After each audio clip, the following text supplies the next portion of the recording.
Bienvenido a Talent Pills, un podcast de unos 30 minutos por episodio para charlar de talento y liderazgo con figuras destacadas de diferentes ámbitos.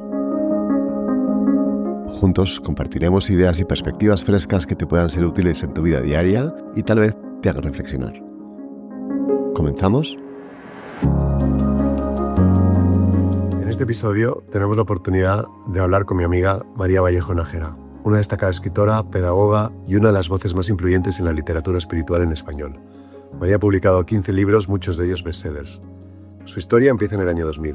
En sus propias palabras, antes de ese momento era una católica social. Me aburría en misa, no lo entendía. Y sin embargo, una experiencia inesperada en un pequeño pueblo de Bosnia, en Medjugorje, le cambió la vida para siempre.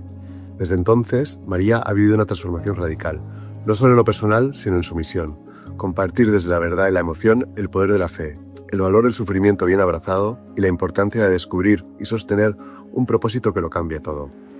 Hoy hablaremos un poco de fe, sí, pero sobre todo hablaremos de un liderazgo con alma, de ser valiente, de cómo se construye fortaleza en la adversidad, de cómo la espiritualidad, más allá de los credos o etiquetas, puede ser un ancla para quienes dirigen, emprenden o se encargan de un equipo. Hoy disfrutamos de una conversación íntima, directa y, en mi opinión, llena de luz. María, millones de gracias. Sí, Luis. Tenía muchas ganas de hablar contigo. Mi hermano pequeñito de mi amigo, de mi pupitre del cole. De Jaime. Sí. De Jaime, de nuestro Jaime Carvajal. Nuestro Jaime, sí. Sí. Oye, hemos empezado duro, ¿eh? Un gran caballero. Además, se le sigue recordando así en la clase. Todo el mundo se nos ha ido un caballero, un señor, de los pies a la cabeza. Bueno, pues está su hermano Luis. Le echamos de menos todos los días, sí. La razón por la que quiero hablar contigo lo hemos hablado un poco, ¿no? Porque yo creo que la espiritualidad es algo que está un poco olvidado en el mundo ejecutivo. Yo creo que es algo muy necesario. Y la fe no era algo que estaba muy metido en ti, ¿no? Es algo que de repente cambió tu vida en el año 2000. Sé que lo has contado muchas veces, pero para los que no te conocen, si lo puedes contar brevemente. Sí, yo estaba muy alejada, Luis. Pertenezco a un mundo, a un grupo social, pues que está muy en el mundo. Y tienen su derecho, ¿no? Y me he criado en una familia pudiente que me han dado de todo. Entonces eso despista, pues porque te entretiene la vida. Yo vivía en Londres, además. Entonces mi marido trabajaba en banca. Mi marido es ingeniero industrial, pero transformó a banca y él, como dice, la mano negra, ¿no? La banca. Él ahora está medio jubilado de las finanzas, pero claro, eso mima mucho a la mujer, en este caso a la esposa. Yo vivía muy cómoda. Y acabé, bueno, pues por trompos de la vida, acabé en este pueblito en Bosnia, Medjugorje, justo al final de la guerra. Y sí, tuve una experiencia sobrenatural muy cortita, de unos segundos nada más, pero que me cambió la vida para siempre.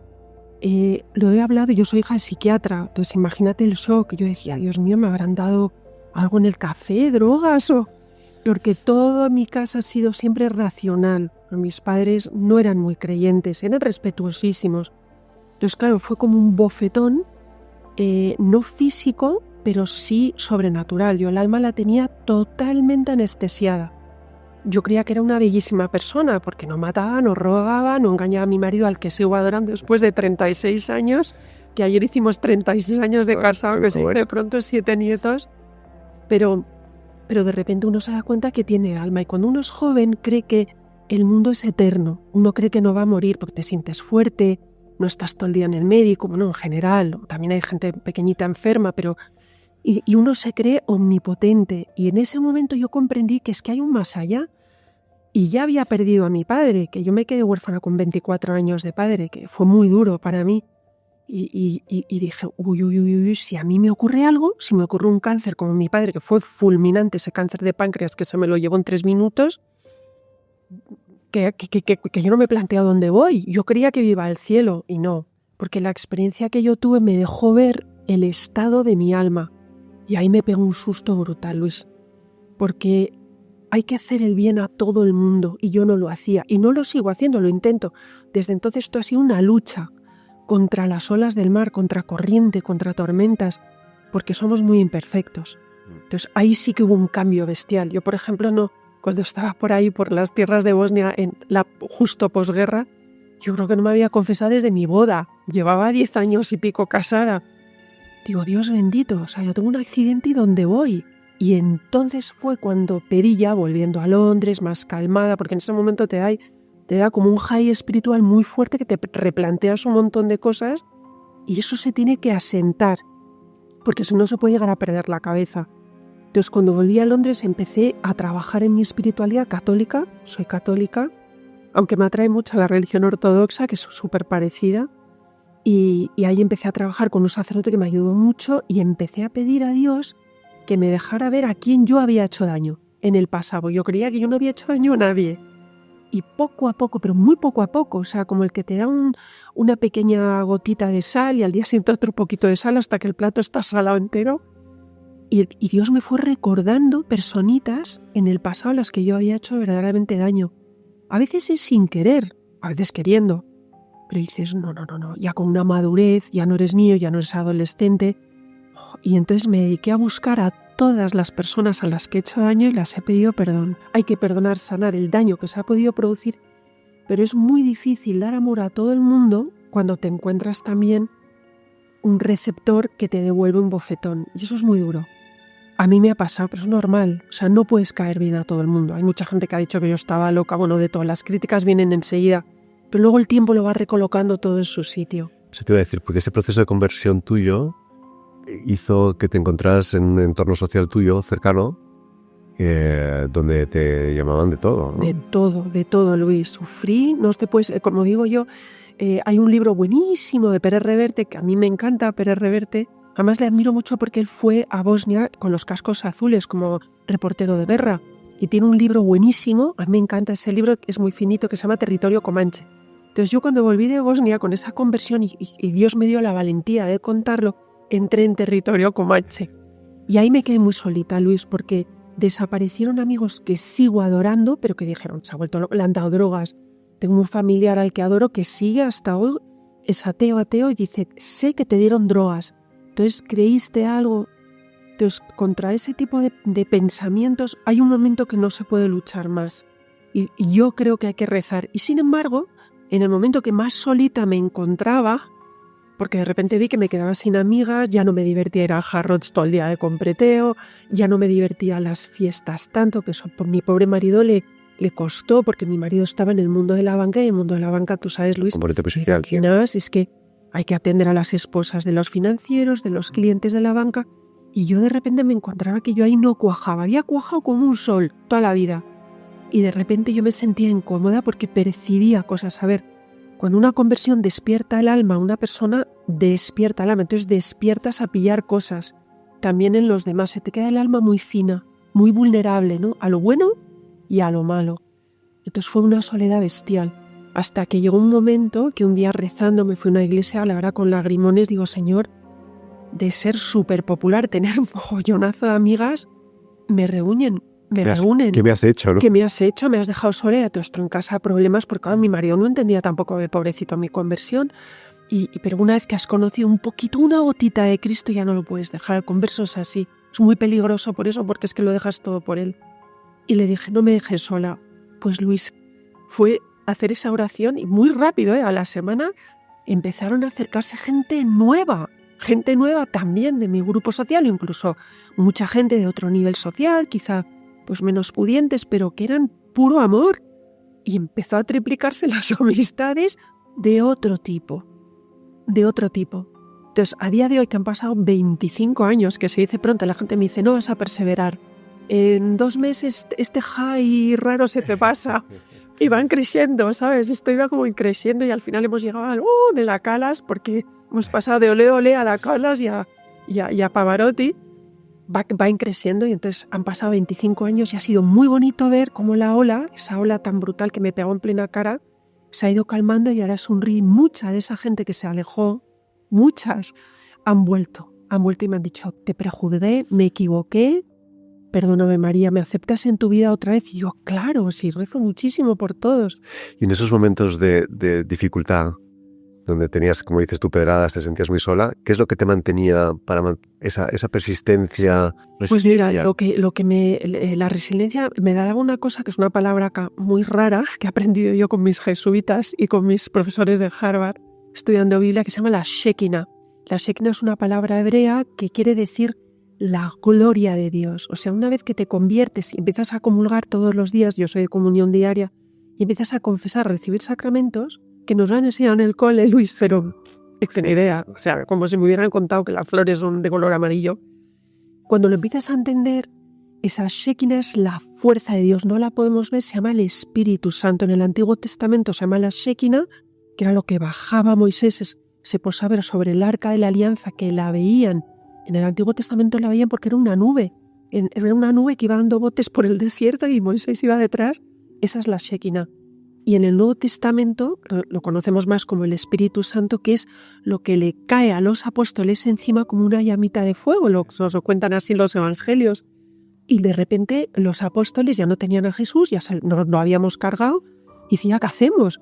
Y dijo, no os preocupéis, os dejaré al Paráclito, esto es. Entonces, se recibe en oración, en sacramentos, yo por lo menos en la comunión diaria y en la confesión, recibes una fuerza, Luis, que espero habértela podido transmitir un poquito el día que estuvimos juntos, tu mujer, tú y yo y mis amigos. Esa fuerza, con esa fuerza pues contra todo, pero o sea, hemos visto cosas como cánceres gravísimos, tristezas, hijos que de repente, de amigos míos, que si uno se mata en la moto, que si la otra es anoréxica. Y esas madres se encuentran en el consuelo de Dios y puedes contra todo. Entonces ahí lo encontré. A mí me sostenía la oración y el amor tan grande que tenía Jesús. ¿Qué les podemos decir a esa sensación de decir, oye, aquellos que están sufriendo, que tienen una dificultad, pero tienen un objetivo, tienen una misión, tienen algo claro? A lo mejor sí no son creyentes, pero sí tienen las ganas de hacer el bien, o las ganas de ayudar, o las ganas de tener, como dices tú, ¿no? De sentirte que estás haciendo el bien y de amar al prójimo siempre, sin ser creyentes. ¿Cómo les podemos ayudar de alguna forma? A esa gente atea hay que decirle lo que te decía antes, que son únicos en el mundo, especiales, creados a imagen y semejanza de Dios, que les quiere con toda el alma, que si no creen en Él, no pasa nada, pero que hagan el bien. Yo he conocido gente atea que me dice, ¡joy, María, me encantaría tener tu fe! Digo, a mí me encantaría tener tu corazón. Yo voy detrás de ti, porque les he visto hacer cada cosa de bondad que yo no soy capaz. Claro, yo no voy a intentar convencer a nadie de convertirse, ¿no? Claro. Es muy difícil, pero sí que intentar que vean cómo pueden encontrar un propósito, si quieres, vital, o cómo la parte espiritual ayuda a encontrar ese propósito. No sé si un espiritual no tiene por qué ser católica, pero a lo mejor es para nada. Yo siempre digo, yo he aprendido mucho a la Madre Teresa, a la que no he conocido, pero sí tengo amigos que la han conocido muchísimo, como la familia Harley, por ejemplo, me han hablado muchísimas veces de ella. El padre Christopher, Virginia, mi amiga, vivió con ella y dormía con ella en su celda. O sea, me han contado cada cosa y siempre me dijeron, la Madre Teresa nunca presionó a nadie para ser católico. Siempre presionó, su presión era dar ella amor. Y yo creo que es eso. O sea, hay que expresar que estamos aquí para hacer el bien, no para hacer el mal. Y el mundo ahora va muy mal, Luis. Entonces, el mundo de las finanzas, todo el mundo que me esté oyendo, que está en el mundo de las finanzas, que por favor comprendan que yo en ningún momento les quiero evangelizar hacia Cristo. Que a Cristo lo encontrarán, yo estoy segura que el día que mueran se darán cuenta, pero hasta entonces que no tengan miedo. Y luego hay una frase de San Juan Pablo II que yo le admiro mucho a este Papa, que siempre decía, no tengáis miedo. Yo siempre decía, bueno, era tan ignorante, decía, ¿miedo de qué? Este hombre que dice, es que a veces da un poco de miedo Cristo, porque te compromete a cambiar en tu trabajo, en el mundo de las finanzas. Antes tú lo has sufrido. Yo lo he sufrido, es que yo no soy financiera, yo estoy en el mundo de, pues eso, era ama de casa y escritora. Pero sí que tengo amigas que se han convertido, que son unas grandísimas ejecutivas, y tú ya conoces gente ejecutiva que también se ha convertido, caray, es que el equilibrio es complicado. Es complicado. Mira, te voy a dar una anécdota que te va a interesar sin dar nombres para no meter a nadie en problemas. Tengo una amistad, vamos a decirlo así, que trabaja en Renfe. Vale. Trabaja en Renfe, creo que es ingeniero y trabaja en Renfe. Y esta persona vivió la bomba de Atocha, que murió tanta gente tan horrible. Y hubo mucha maldad en esa bomba, todos lo sabemos que fue algo diabólico. O sea, yo sí que creo en el demonio, es dogma de fe, y yo creo que todas estas cosas tan horribles las lleva el demonio. Y entonces ella decidió que súper creyentes, sus amigos, sus compañeros, eran todos ateos, los grandes ingenieros de Renfe, todos ateos. Y ella se dedicó durante un mes a echar agua bendita y sale exorcizada por todos los sitios donde había explotado la bomba. Oye, pues todos esos amigos que se burlaron de ella poco a poco han ido aceptando que detrás de una tragedia siempre puede estar Dios. O sea, hay que dar ejemplo a pesar de que el camino esté muy negro. Siempre. Bofetadas nos caerán, pero no pasa nada, no pasa nada. Yo sí que estoy viendo en este mundo cada vez más polarizado que efectivamente los ejecutivos empiezan a entender que tienen una responsabilidad más allá que con sus accionistas y sus clientes, ¿no? Y sus empleados, que empiezan a tener en cuenta que están en una plataforma de responsabilidad humanista, social, llámalo como quieras, ¿no? Que pueden hacer el bien desde su atalaya o no. Y yo creo que esa parte humanista empiezan a entenderla. No sé si es necesariamente espiritual, no sé si es necesariamente o está más ligada a un tema social o está incluso ligada a un tema más correcto, porque efectivamente si hago cosas sociales o en temas de clima, pues me ayuda a tener una mejor percepción de mí mismo. No lo sé, pero sí que efectivamente hay una tendencia hacia un líder cada vez más humanista. No sé si estás viendo algo. Sí, yo también lo estoy viendo. Nuevamente creo, hay dos cosas que se han mezclado. Primero la edad, que como te decía antes, pues vamos acercándonos y asustándonos pues de la COVID, toda la gente, todo lo que ha pasado. Son como toques de atención en la vida. Sí. Y luego, por otro lado, también, aparte de la edad, ellos se van dando cuenta que a lo mejor han tenido heridas graves. Todo el mundo tiene heridas, todo el mundo. Y se van dando cuenta que con el rencor tampoco se puede vivir. A mí hay una persona que es Ana Gamazo, que seguramente me reñirá luego por hablar de ella. Ana es que ha hecho unas cosas sociales. Ha salvado tal cantidad de vidas en África, tantas mujeres que han dado a luz en condiciones adecuadas, y ella no lo cuenta. Digo, Ana, yo lo voy a contar. No, tal, y ella no tiene la fe que tengo yo o que voy ahí de súper. No, ella también está en la búsqueda. Entonces, caray, Ana también es otra que ha pegado unos escalonazos hacia arriba, incluso no teniendo fe. Pero sí, están despertando, pero también porque el mundo va muy mal. Muy mal, Luis. ¿Y por qué es difícil ser... cuando quieres ser una voz y necesitamos referentes. Sí. En el mundo espiritual, da igual, de nuevo, no estoy hablando de una religión concreta, pero sí necesitamos gente un referente que esté haciendo el bien desde una atalaya ejecutiva, ¿no? Pero si hay alguien que enseguida, si habla desde una perspectiva religiosa, se le tacha enseguida. Enseguida. ¿Por qué? Pues porque ahora mismo estamos viviendo en el peor momento de la Iglesia. Esto lo he hablado yo con cardenales y con obispos amigos míos. Están en un momento que nunca ha sido tan malo. Dicen, los Borgia. Ya, pero es que los Borgia no tenían GPS, no tenían ordenadores. Es que nosotros ahora tenemos todo para tener una Iglesia, oye, muy bondadosa. Anda que no hemos visto cosas súper sucias dentro de la Iglesia. Como católica es un dolor brutal, pero luego te metes a estudiar en el mundo de los rabinos también. Pero tú sí que te has mantenido como un referente, porque al final has escrito 14 o 15 libros. 15 libros. 15. Estás escribiendo otro además, ¿eh? Estoy escribiendo el 16 y lo he empezado. ¿Cómo ha sido ese proceso tuyo de decidirte, primero voy a decir a escribir, que empiezas a tener éxito en tus libros? Sí, esto sí un milagro. Y sí que te conviertes en un referente. Pues fíjate, el primero quedó quinto. Mi primer libro, que fue fantasía pura, quedó quinto en el Premio Planeta. Fue en el año 99, un año antes de irme a Medjugorje.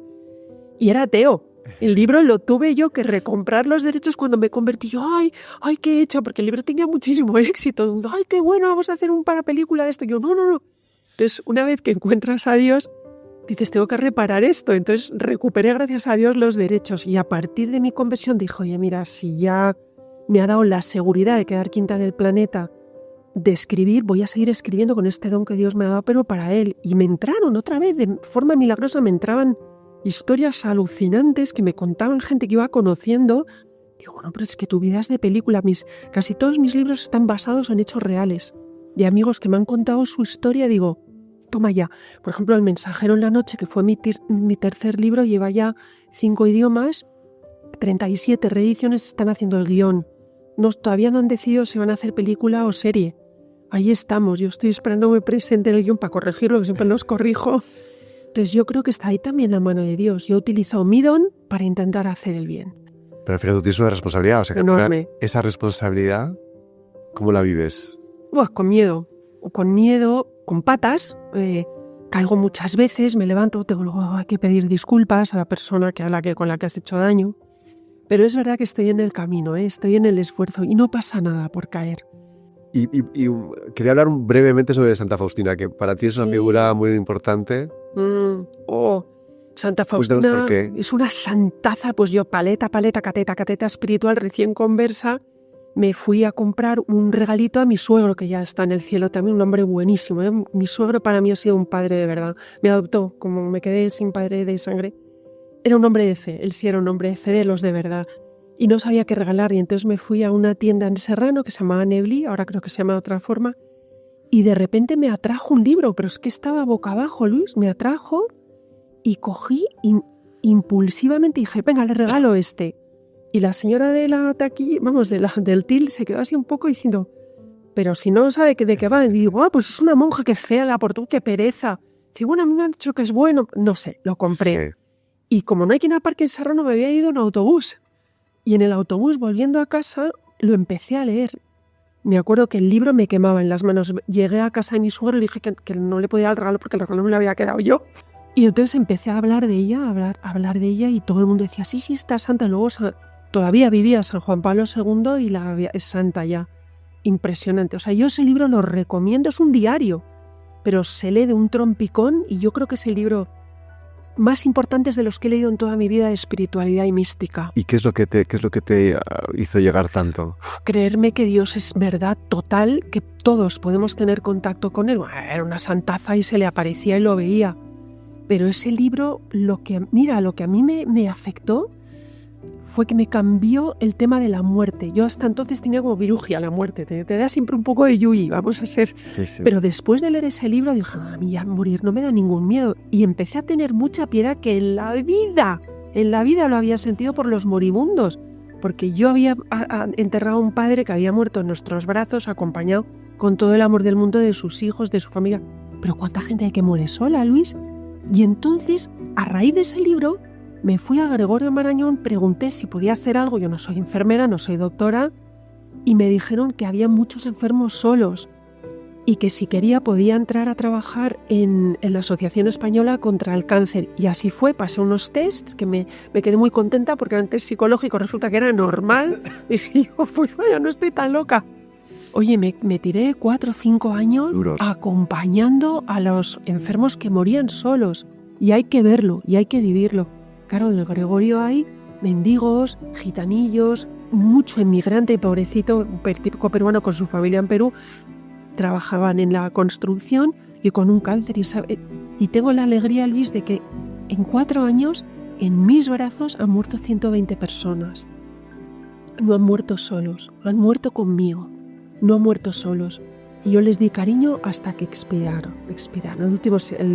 El último suspiro lo hicieron conmigo. Y eso me dio mucha paz. Es decir, lo hablas con paz, no lo hablas como una... Con mucho amor. Y además mi jefa, que estaba alucinada porque nos mandó a la última planta, era la más dura en el Gregorio. Eran los moribundos ya, que ya no había remedio.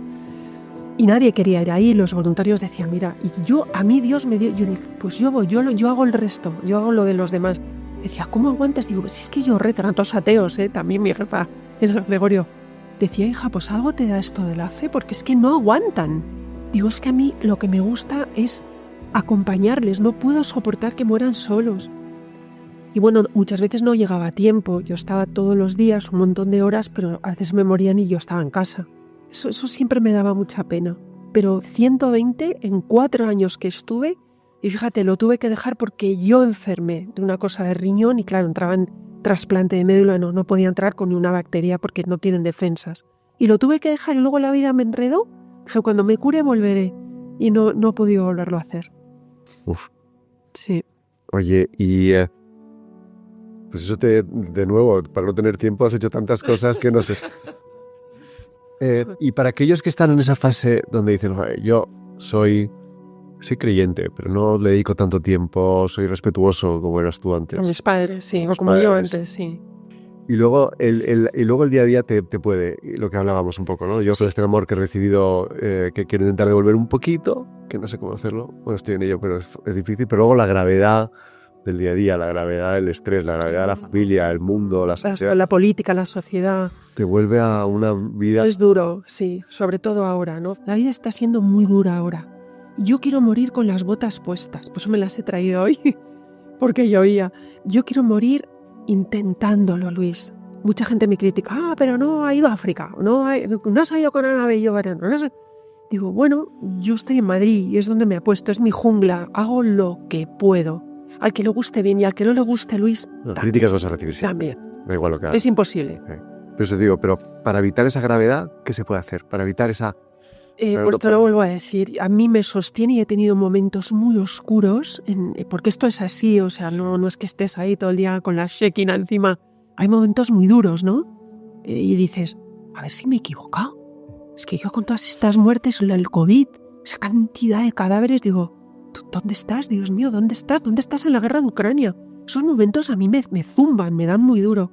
¿Cómo me sostengo? Con oración y sacramentos. Lo de siempre. A mí, mis pilares son la Eucaristía y la confesión. Y me ayuda muchísimo la adoración eucarística, que tú la has vivido conmigo. Eso me... ¡Fua! Chutazo en vena de Shekinah.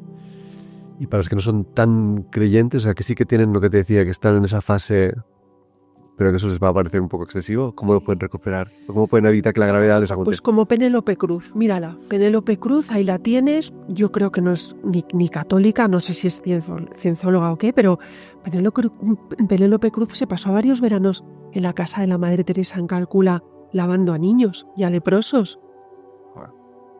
Penélope Cruz. Sí. Entonces ella no lo cuenta, pues yo sí lo cuento. Otra, me fui a la beatificación de la Madre Teresa de Calcuta en Roma, que me invitaron en una zona presidencial. ¿Quién se me sienta al lado? Penélope Cruz. Y yo me levanté y le dije, ¿te puedo dar un abrazo? Porque yo no he podido limpiarles. Y he visto que tú lo has hecho. Esos leprosos, esa porquería. Dijo, bueno, y estaba sentada a mi lado en la beatificación. Penélope Cruz. Y para cerrar, en todo este camino que has vivido, pues con esa sensación de propósito, valentía, sin duda, resiliencia, sufrimiento y responsabilidad, porque ahora tienes cierto renombre, o bastante renombre, como escritora reconocida y como una persona a la que muchos admiramos, ¿qué es lo que has aprendido que te ha dado felicidad? Algo que podamos... ¿Qué mensaje podemos dejar a la gente? Decir, este camino que ha sido tan duro... Sí, que con Cristo se es muy, muy, muy feliz, muy feliz. A pesar de los bajones, de las enfermedades, con Cristo se es muy feliz de verdad. Solo hay que probarlo. Solo hay que... Yo le digo a muchos, en las conferencias, gente como de las que me estás hablando, estos ejecutivos tan inteligentes que me sobresalen en inteligencia de información, me dicen, bueno, yo quiero tener... A ver, ahora, pruébame, ¿cómo puedo tener tu fe? Le digo, muy fácil, muy fácil. Te vas a cualquier iglesia abierta, que están abiertas las puertas cuando hay misa o cuando no hay misa, pero está abierta, te pones delante del sagrario, que es la cajita donde se le guarda, y le dices, mira, yo no sé si estás ahí, no sé si estoy hablando al aire o al suelo, a la pared, pero si es verdad que estás ahí, haz algo. Déjame encontrarte. Que solo hagan eso, nada más. Que se preparen, porque Dios oye, es que Dios escucha. Dios, y mucha gente cuando me la ha encontrado después, yo estuve en esa conferencia y digo, ¿y qué tal? Me dice, que sí que habla, que sí. Digo, ya lo sé. Pues dejo ese reto ¿Sí? A mucha gente. Perfecto, Luis. María, millones de gracias. A ti siempre. Te lo agradezco. A ti siempre.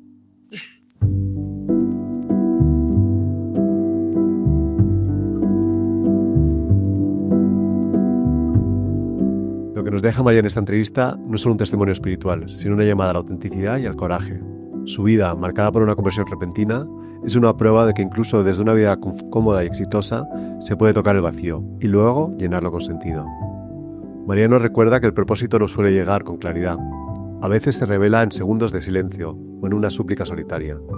Su experiencia en Medjugorje fue el inicio de un camino de renuncios, un camino de críticas, de pérdida social, pero también de plenitud, de servicio y de alegría, y sobre todo de coherencia entre fe y acción.